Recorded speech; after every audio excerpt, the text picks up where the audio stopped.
warahmatullahi wabarakatuh.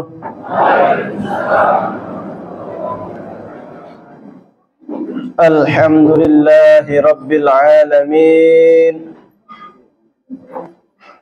Alhamdulillahilladzi ja'alana ummatan muhammadiyatan ummatan wasata linakuna syuhada bainan nasi yawmal qiyamah walladzi an'amana bi ni'matil islam wal iman wal ukhuwah was salamah wal karamah wa amarna bit tamassuk bi kitabillahi wa sunnati rasulillah wa awjaba 'alaina al amra bil ma'rufi wan nahya 'anil munkar.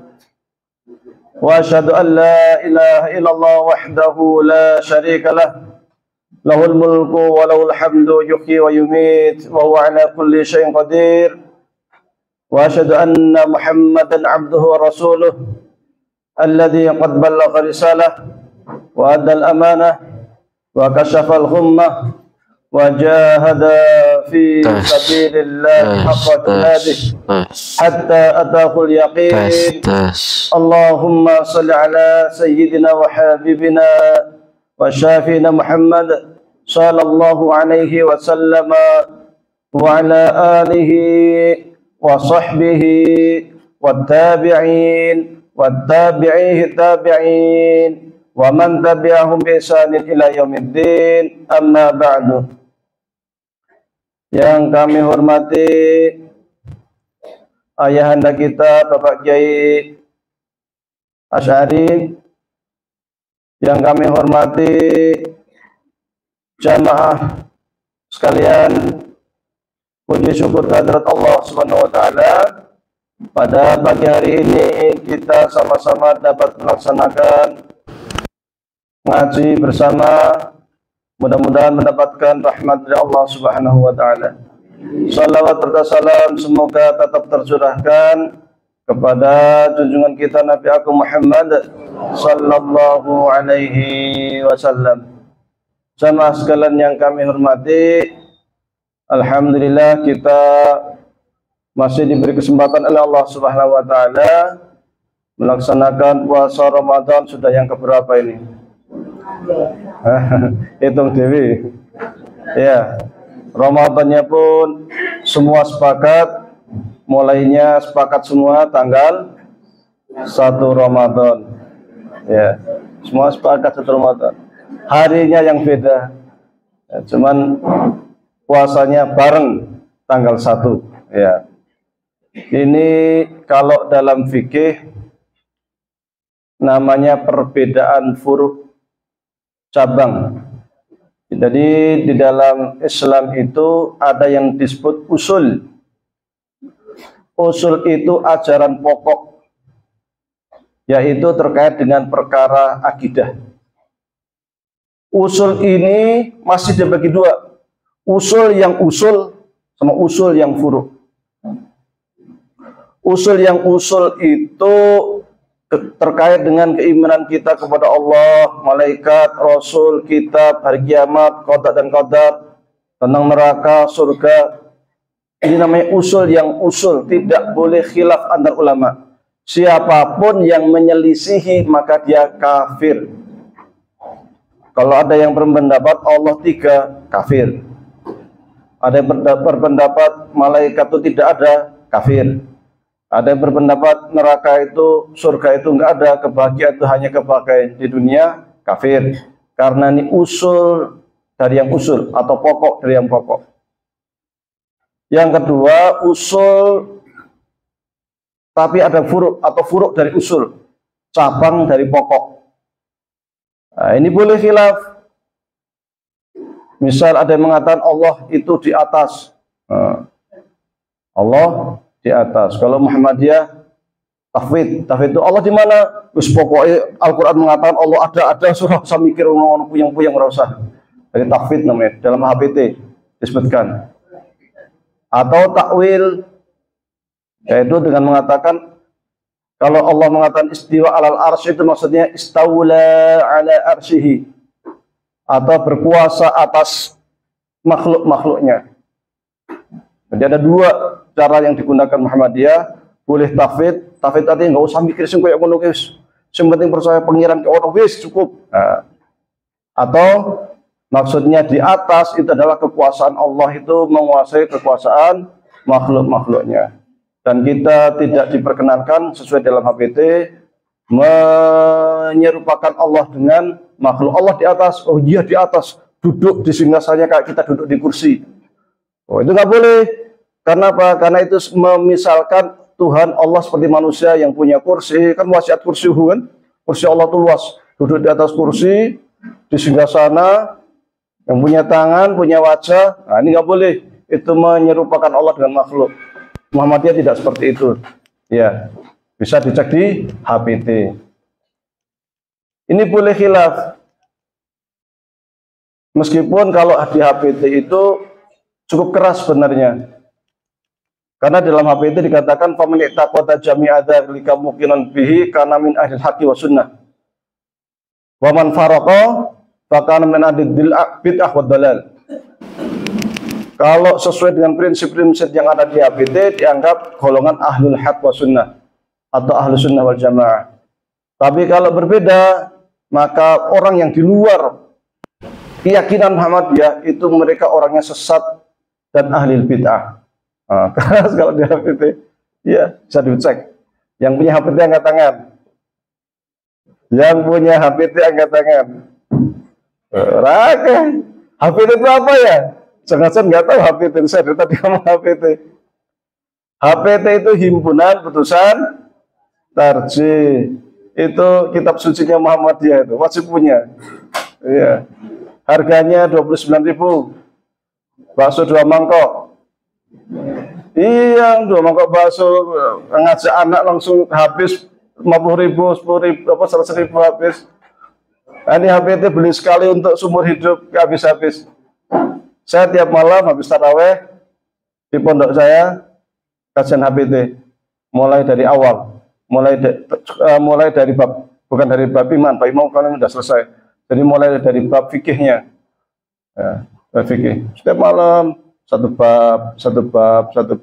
Kita baca yang bahasa Indonesianya dulu, kemudian kita baca Arabnya, kemudian kita terjemahkan yang Arab, terjemah kata per kata, kita terangin.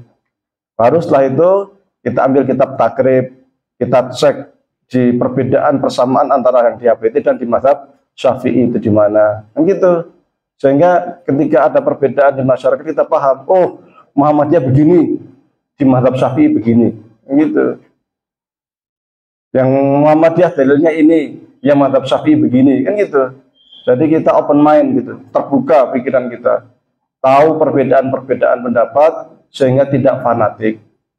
Tahu posisi kita di Muhammadiyah, tahu dalilnya juga, kan gitu.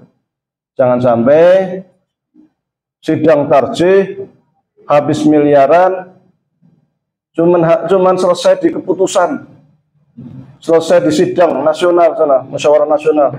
Setelah itu udah selesai. Kita yang di bawah nggak tahu apa-apa. Nah, itu tanggung jawab kita semua untuk menyampaikan. Maka nanti terkait dengan hisab global, Ustaz Rafi'i nanti, ya, yang tanggung jawab untuk sosialisasi. Karena ini bagian dari tanggung jawab kita sebagai jamaah Muhammadiyah untuk tahu itu. Nah, kalau bukan kita, siapa lagi? Masa kita mau minta orang di luar kita pegang HPT? Nggak mungkin. Masa kita mau minta mereka untuk beli suara Muhammadiyah? Nggak mungkin, ya. Langganan suara Muhammadiyah, minimal lembaga. Lembaga resmi Muhammadiyah wajib punya produk tarjih, wajib punya langganan suara Muhammadiyah. Syukur-syukur tambah lagi langganan majalah tabligh. Itu wajib. Kalau ada lembaga Muhammadiyah, sekolah Muhammadiyah, masjid Muhammadiyah, rumah sakit Muhammadiyah, kok nggak punya produk tarjih, nggak langganan suara Muhammadiyah, dipertanyakan ke Muhammadiyahannya. Nah, kita sering teriak-teriak, jamaah kita lari ngaji ke tempat lain, jamaah kita nggak mau ngaji di Muhammadiyah. Nah, kita sendiri nggak mau ngaji produk kita, masa orang lain suruh mengaji produk kita? Karena mungkin. Buku Fatwa Tarjih yang sekarang udah 9 jilid harus dimiliki, dibaca, diajarkan. Ya kalau nggak mau siapa lagi yang baca? Mau seorang lain suruh baca? Kan hanya kita.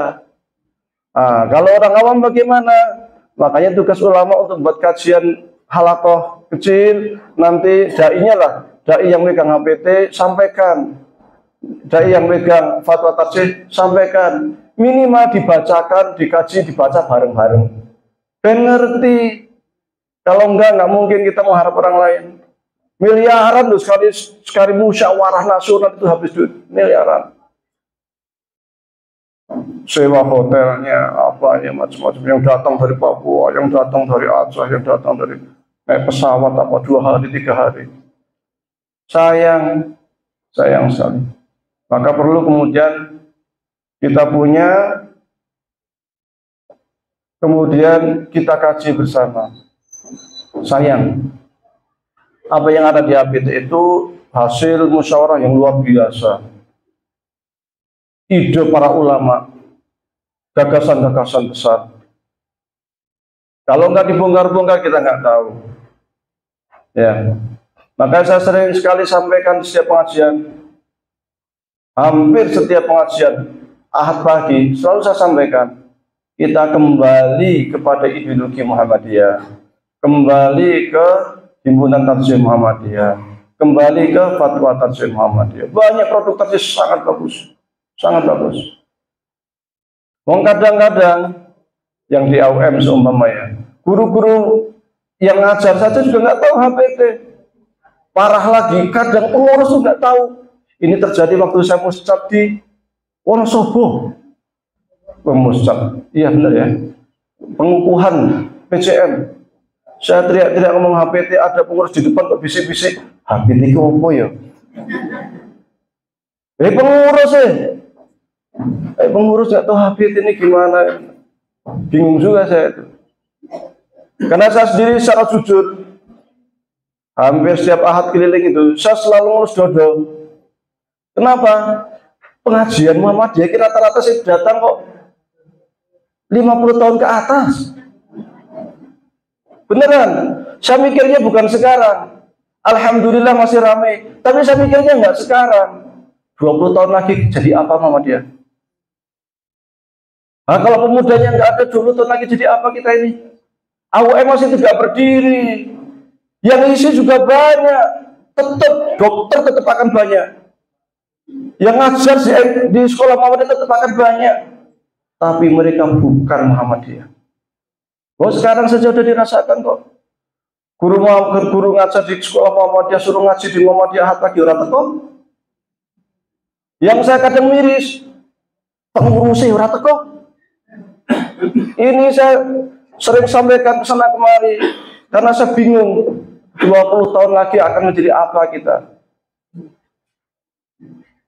Maka kalau ada ngaji seperti ini, kalau punya anak kecil di bawah, diajak arba ayo nang kene lari ora apa-apa, dibawa. Ada partai politik, Anda tahu sendiri, yang namanya demo itu nggak boleh demo kalau di bawah 17 tahun nggak boleh demo. Tapi mereka bawa itu bayi-bayinya, mereka bawa itu anak kecil buat apa? Kaderisasi. Kaderisasi yang namanya kader itu akan militan kalau diajak sejak kecil. Dibawa ke pengajian-pengajian, itu akan militan. Dibawa ke masjid. Nah, kalau anaknya nggak pernah dibawa bapak ibunya pengajian, anaknya main game di rumah, harus jadi apa? Maka jangan kaget ketika orang-orang bapak ibunya aktif di Muhammadiyah, anaknya nggak tahu Muhammadiyah sama sekali. Terjadi nggak? Karena enggak. Bapak ibunya aktif di Muhammadiyah, anaknya tidak sekolah di Muhammadiyah, aneh gini masih mending. Yang penting kaderisasi. Karena yang namanya Darul Arqam dan lain sebagainya, itu tidak banyak menghasilkan. Yang menghasilkan itu kaderisasi di rumah. Kalau di sekolah berapa sih? Cuma berapa jam? Selebihnya kan di rumah. Diajak aktif. Justru itu akan ngaruh. Makanya saya kalau kemana-mana saya bawa anak saya. Untuk kader. Makanya kalau ada apa-apa itu sudah kritis, bicara kayak NU, gitu. Sholawatan, kayak NU, sudah kritis itu. Padahal nggak pernah sekolah di Muhammadiyah, karena kita bawa ke sana kemari itu. Maka kaderisasi yang paling efektif itu diajak di keluarga. Jangan sampai nanti kita sudah tidak ada, Muhammadiyah diwariskan kepada orang-orang bukan Muhammadiyah. Jadi opo. Saya nulis lagi apa? Pemuda ini rebutan kursi, lempar-lemparan kursi. Orang lagi sini-sinae. Musyawarah muktamar pemuda, lempar-lemparan kursi. Gerakan dakwah amar ma'ruf nahi mungkar. Mungkar dari mana kayak gitu? Dulu kita di BCM Kairo untuk jadi ketua BCM itu hampir selalu tidak ada yang mau. Saya dulu waktu diangkat jadi BCM Kairo mau, saya nggak datang saya waktu itu. Enggak mau, saya nggak datang saya. Dipilih juga itu. Nama saya dicantumin, jangan nggak usah cantumin juga itu. Dipilih dipaksa itu. Wah, dan itu hampir setiap pemilihan ketua PCM dipaksa kayak gitu. Sampai sekarang. Kok di kita rebutan, senang teman jadi ketua. Padahal untuk aktif itu tidak harus jadi ketua. Kita sama-sama meramaikan jamaah. Justru kekuatan kan di jamaah. Ketua itu simbol saja, mengkoordinir. Karena kalau organisasi tanpa ketua, tanpa pengurus, bubrah. Maka perlulah ada simbol-simbol itu. Tapi kita dakwah ya, kita ceramah, kita dai, kita jamaah. Bisa di mana-mana, kita aktif di mana-mana. Masjid Muhammadiyah ramaikan. Loh, saya ini Masjid Muhammadiyah kok pemudanya nono, gimana itu? Saya sering nanya ini NA-nya kemana, pemudanya kemana? Katanya kita punya pemuda, punya NA, punya IPM, IRM, IPM ya, dulu IRM, Pokam, Tapak Suci. Tapi kok di masjid kok dicari susah. Ini ngelus dua-dua benar ini. Ini kalau dibiarkan 20 tahun lagi, Muhammadiyah itu tinggal organisasi persis kayak yayasan. Harus ada upaya untuk menanggulangi seperti ini. Harus ada gerakan, harus ada kesadaran. Kalau enggak, Muhammadiyah jadi yayasan. Yayasan pendidikan, yayasan sosial, itu aja geraknya. Kalau ada bencana, yuk rame minta ampun. Kalau ada apa, pendidikan sekolahan rame, di masjid nggak ada. Loh, kita gerakan dakwah loh. Coba Muhammadiyah definisi apa? Gerakan dakwah, amar ma'ruf nahi mungkar, berpegang kepada Al-Quran dan Sunnah, arruju ila Al-Quran wa Sunnah. Maka dalam mukadimah saya tadi itu apa? Alladzi ja'alana ummatan Muhammadiyatan. Supaya kita bangga kita menjadi umat Muhammadiyah, pengikut Nabi Muhammad. Ini mukadimah yang saya buat sendiri. Orang-orang dai-dai ceramah pakai mukadimah seperti ini. Itu sama saya aja. Satam bayi wa amarona bi tamasuk bi kitabillah wa sunnati Rasulillah, yang memerintahkan kita untuk selalu berpegang teguh pada Al-Qur'an dan Sunnah. Muhammadiyah banget itu. Karena kita rujuk Al-Qur'an dan Sunnah kan. Masih tak tambahi wa aujaba 'alaina al-amra bil ma'ruf wa nahyi 'anil munkar, dan mewajibkan kita beramar ma'ruf dan nahi munkar. Muhammadiyah banget itu mukadimah itu. Karena mukadimah itu mencerminkan pribadi kebanggaan kita. Kebanggaan bermuhammadiyah. Maka cara saya buat mukadimah yang itu mencerminkan Muhammadiyah. Karena kita bangga bermuhammadiyah. Jadi krisis-krisis seperti ini, krisis kader, krisis dai itu harus diatasi, harus melalui kesadaran kolektif, kesadaran dari bawah, merubah pemikiran dan worldview kita tentang Muhammadiyah.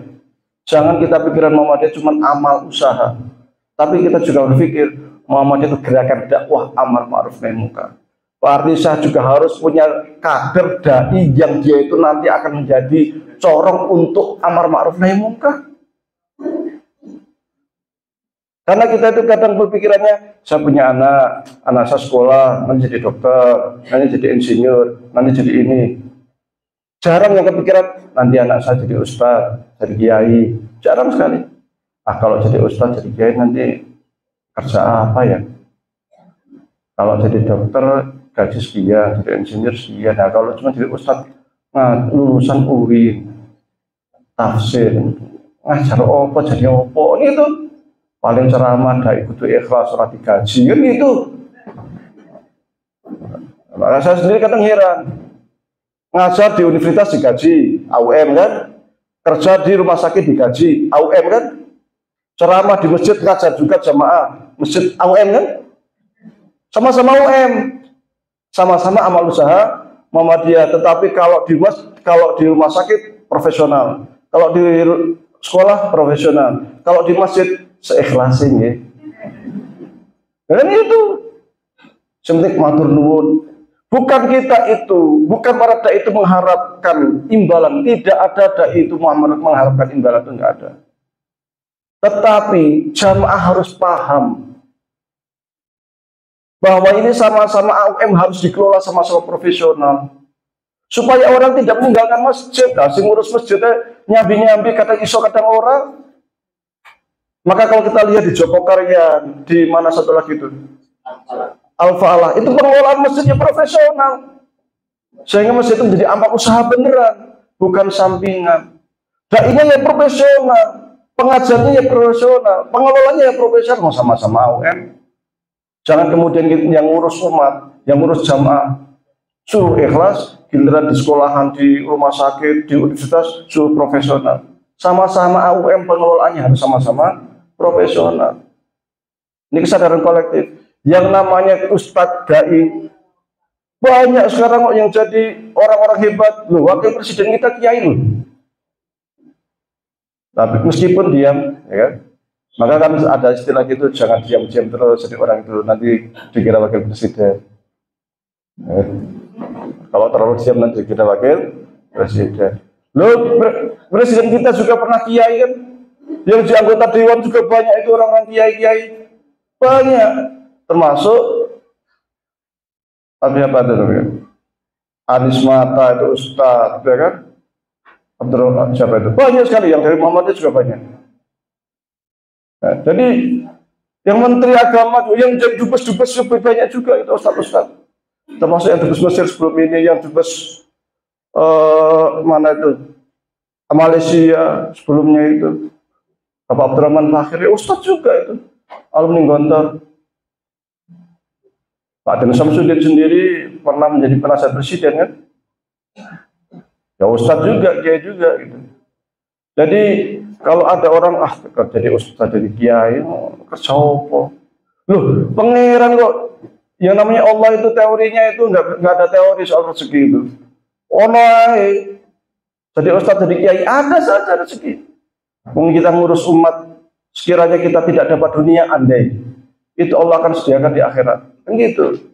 Maka otak kita, pandangan kita tentang kiai, tentang ustadz dirubah. Makanya orang-orang Muhammadiyah itu jarang sekali menyekolahkan anaknya di pesantren. Kenapa? Mikirin anakku nanti sekolah jadi insinyur, jadi ini, jadi ini. Kalau anak saya masuk pesantren, aku jadi opo. Kan gitu. Akhirnya apa? Kebanyakan Muhammadiyah mendirikan sekolah kan? Karena sekolah, rumah sakit itu berdasarkan pemikiran jamaah. Jamaah ngumpul, mikir bareng-bareng, diriin sekolah. Karena apa? Image ininya otaknya itu buat sekolah. Bukan, kalau orang kita kesadaran kolektif, kita krisis kader, kita harus buat pesantren. Buat pesantren. Dan yang namanya kaderisasi paling efektif itu pesantren. Oke, kita sekolahnya buahnya minta ampun. Setahun kira-kira berapa juta? Mestinya kader kita. Buahnya loh, nggak usah juta deh, ratusan ribu mestinya itu. Ratusan ribu, kader kita yang keluar dari SD, SMP, SMA itu mestinya ya. Tapi kok sekolah begitu banyak, ketika kegiatan itu aja. Jadi pengurus ini lagi, itu saja. Pengajian ini. Loh, itu sekolah kita yang banyak, universitas yang banyak itu pada kemana kadernya? Ternyata nggak menghasilkan. Gitu. Ini ada sesuatu yang salah ini. Dan ini kesalahan ini saya lihat hampir merata di seluruh Indonesia. Berarti ada satu salah tentang sistem kaderisasi. Kalau hanya satu daerah berarti cuma miss. Ada error di daerah itu. Kalau merata berarti ada sesuatu yang salah. di pandangan kita, di otak-otak kita ada sesuatu yang salah dalam sistem kaderisasi kita. Karena ini merata. Saya kemana-mana hampir tiap hari, sampai ke Madura, sampai ke Jakarta, sampai kemana-mana. Rata-rata sih ngaji mesti 50 tahun ke atas. Umum itu. Berarti ini ada yang salah dalam sistem kaderisasi kita ini. Kalau ini kita dibiarkan, bahaya ini. 20 tahun lagi Muhammadiyah akan jadi yayasan yang mimpin AUM itu orang-orang bukan Muhammadiyah. Akhirnya yang mendirikan Muhammadiyah, yang ikut bangun AUM hanya bisa melihat, hanya bisa nangis melihat. Biar ya kita berjuang gini-gini, sekarang yang nekat mereka semua. Kita udah tua, gak bisa terjun, kita ngomong pun gak ada yang dengar. Hanya ngurus dodo. Kebijakan bisa jadi nanti bertentangan dengan Muhammadiyah. Ya ada loh. Muhammadiyah kok lebarannya maunya kan lembaga Muhammadiyah lebarannya ikut Saudi supaya ada loh. Ini kan sudah balelo namanya. Kalau bukan lembaga nggak ada masalah. Bukan lembaga ya, bukan AUM nggak ada masalah, bukan PCM nggak ada masalah. Tetapi kalau sudah lembaga ada namanya etika organisasi. Maka etika organisasi harus tunduk kepada Muhammadiyah sesuai dengan pesan Muhammadiyah. Ini maka mari kita gerakkan ini kesadaran kolektif ini. Mulailah kemudian 1, 2, 3 orang menyantrikan anak-anaknya di pesantren Muhammadiyah yang takhusus fi ulumuddin di MBS bagus. Di mananya saya juga ada. Yang kira-kira ketika keluar itu jadi dai, jadi kiai. Wah, pesantren Muhammadiyah larang ya. Mahal, sekali masuk 27 juta, kan? Nggih. Elit. Silakan mau tempat saya nek orang mampu gratis. Silakan. Santri saya belum banyak, 24. Sing bayar pada wong pitu. Serius ini. Saya kemarin saya nggak pernah coret-coret, saya tak nagih sih. Baru kemarin saya lihat kok tiap bulan kok paling kok ono 4 juta. Kok ya? Mangkane wong sak mene kae. Yo alhamdulillah kok cukup ae kan. Tak hitung lagi. Masya Allah setiap bulan berarti rata-rata cuma 7 santri yang bayar. 7 santri buat gaji, buat apa namanya listrik, buat air, buat makan. Tak hitung-hitung per santri sekali makan 270 perak. Iya, 270.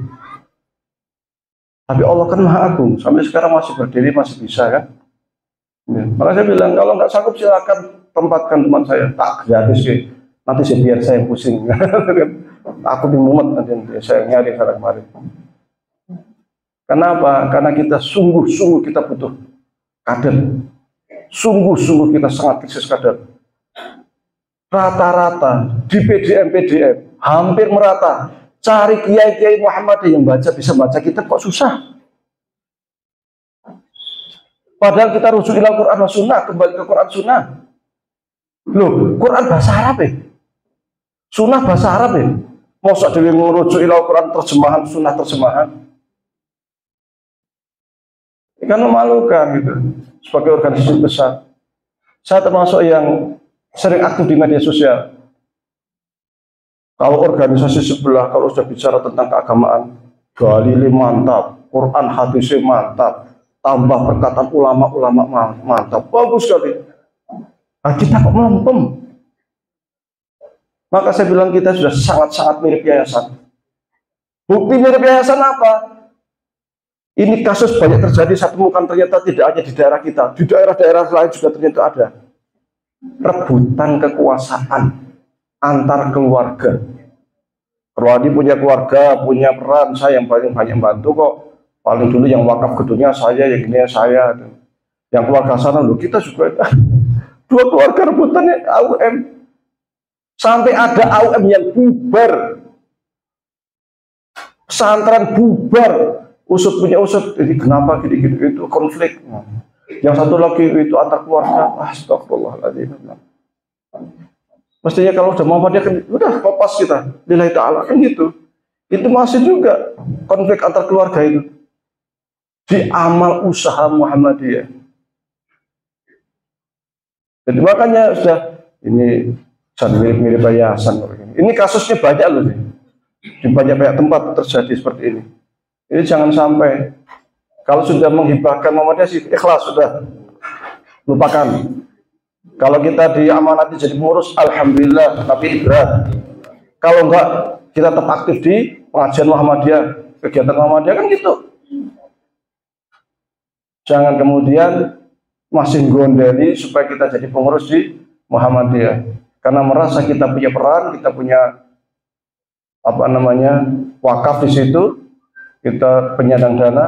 Ada PCM, saya nggak pernah nyebutkan, tapi saya tahu karena keliling.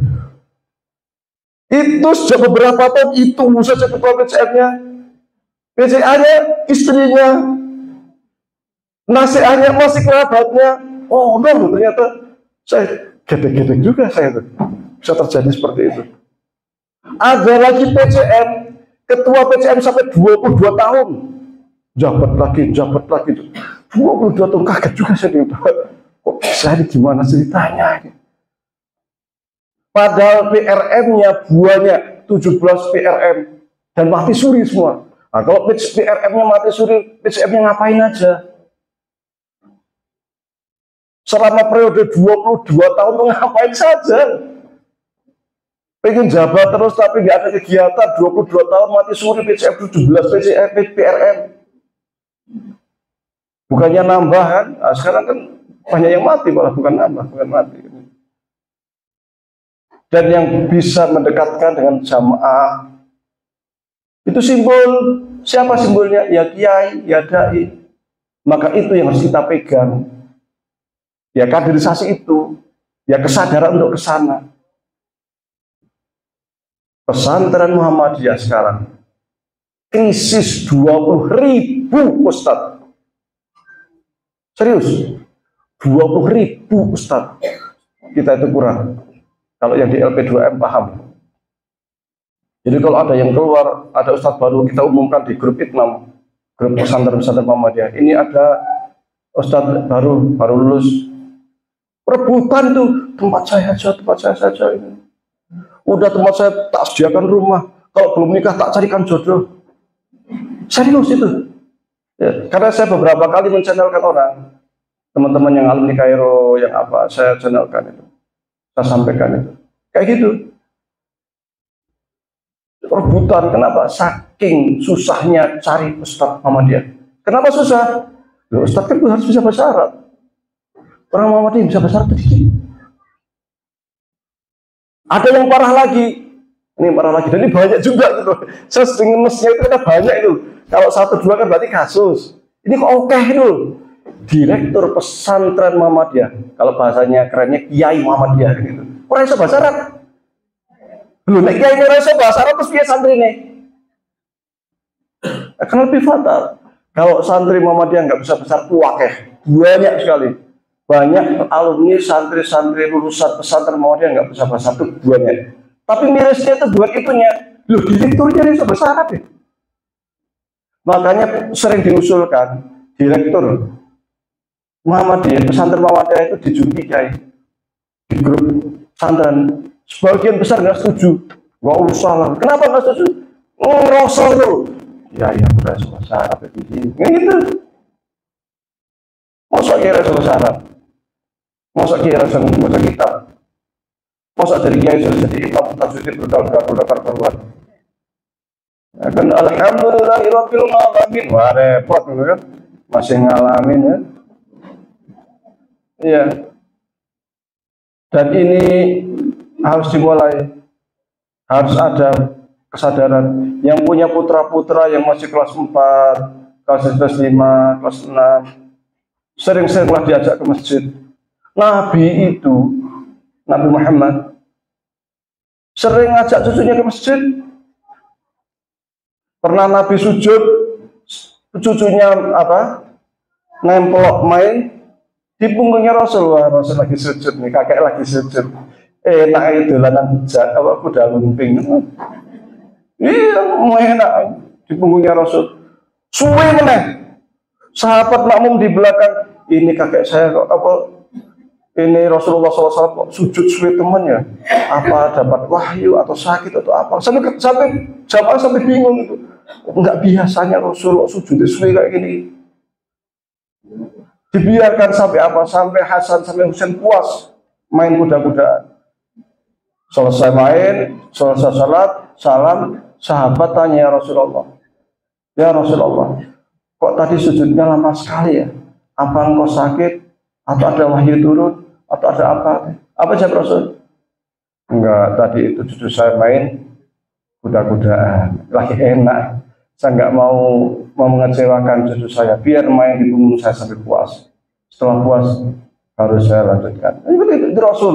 Itu contoh berarti sunnah. Ngajak ke masjid, bawa anaknya, taruh di kanannya, biar nggak pelayan ke sana kemarin. Adapun pelayan juga dimaklumi namanya bocah. Ya. Itu untuk apa? Menanamkan cinta masjid itu sejak kecil. Jangan anak kamu suruh, wah bocah ya, ke masjid pelayan. Seneni. Akhirnya trauma dan masjid. Ah enggak, saya nggak mau ke masjid. Kenapa? Disuka dimarahin. Apalagi kalau ada mbak itu, wah. Kan itu trauma.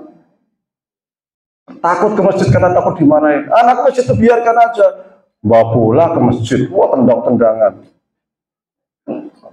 Ini nggak apa-apa, asal bukan waktu sholat aja. Nanti akan jadi kenangan. Saya dulu, soalnya saya juga ngalamin waktu kecil. Saya dulu itu main perang-perangan di masjid. Sama teman-teman itu, karena kan luas kan. Main perang. Nanti kalau boleh saya tahu, bocahnya di masjid dan perang-perangan mau keluar kita lari kan. Boleh masuk rumah, masuk lagi ke masjid, perang-perangan lagi gitu kan. Seneng kan, babut empuk gitu. Latihan koprol di masjid. Terngiang sampai sekarang saya itu. Dolanan yang masjid koprol, silat-silatan itu. Makanya dulu yang namanya Sultan Fatih itu mengatakan begini. Saya itu khawatir kalau lihat masjid sepi dari anak-anak. Yang lain nanya, wahai Sultan, mengapa kok engkau khawatir masjidnya sepi dari anak-anak, dari teriakan anak-anak? Apa jawab Sultan Fatih? Ya, mereka ini generasi masa depan kita. Kalau seumpama masjid ini sepi dari anak-anak, terus generasi ke depan kita itu bagaimana? Kita akan meninggalkan generasi yang tidak kenal masjid. Yang gitu. Sultan Fatih itu membuka kota Konstantinopel, umur beliau 22 tahun. Kota Konstantinopel itu kalau sekarang itu Amerikanya. Negara adik kuasa, kuatnya minta ampun. Tahu sendiri kalau yang suka film, nonton film Romawi itu, kalau perang cuma kelihatan matanya saja, seluruh tubuhnya itu besi semua itu. Sultan Fatih cerdas buat meriam yang besar, yang minta ampun, berapa meter tuh, 6-8 meter meriam besar, meriam terbesar di zamannya. Membuat hebat lagi, membuat kapal amfibi, bisa di darat, bisa di laut, tarik di darat. Nah, ini hebat nih, idenya luar biasa. Umur berapa? 22 tahun. Punya kiai, selalu tunduk sama kiai. Karena dia waktu kecil itu agak nakal. Maka sama ayahnya itu dititipkan sama seorang kiai. Karena nakal. Diserahkan, udah ini anak saya serahkan. Mau dijewer, mau dia apa gitik, terserah. Yang penting anakku dadi.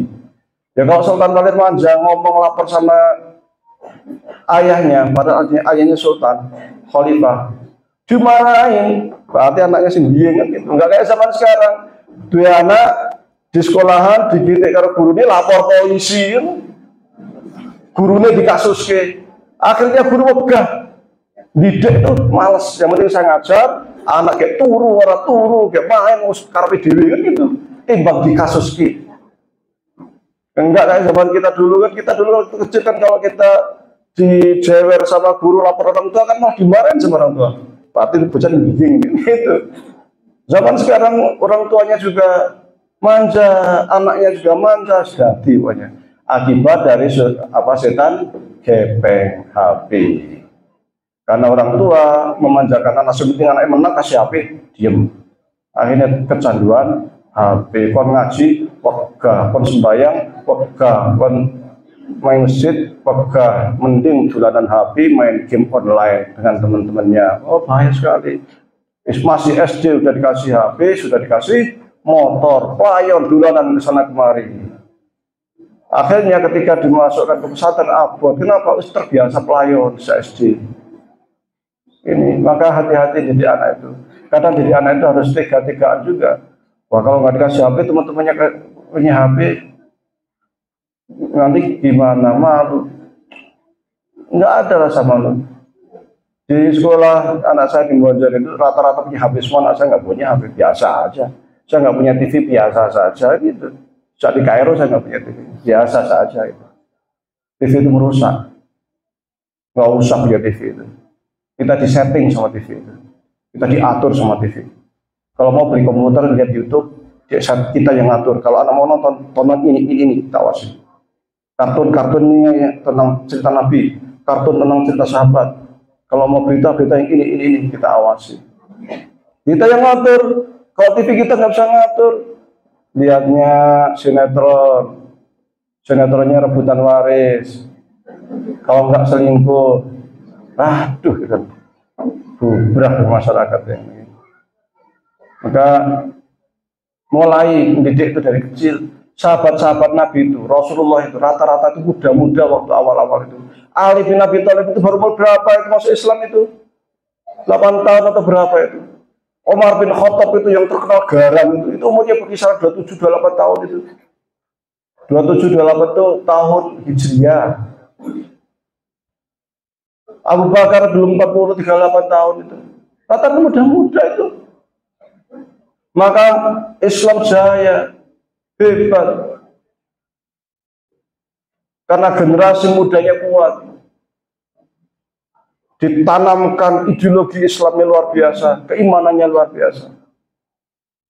Maka dari pemuda itu kemudian bisa menggetarkan dunia. Maka dulu Soekarno kan sering mengatakan, beri saya 10 pemuda, akan kuguncangkan dunia. Gitu. Maka muncullah Sumpah Pemuda tanggal 28 Oktober yang mewariskan diantaranya adalah bahasa Indonesia. Yang negara Malaysia, Singapura, Brunei iri dengan bahasa Indonesia karena di mereka sendiri bahasa Melayu nggak laku. Orang Cina di Malaysia itu ngomongnya bahasa Cina, orang India di Malaysia itu ngomongnya bahasa India, suruh ngomong bahasa Melayu nggak bisa. Kita entah orang Cina, entah Jawa, kita bisa bahasa Indonesia karena bahasa persatuan, bahasa kebanggaan.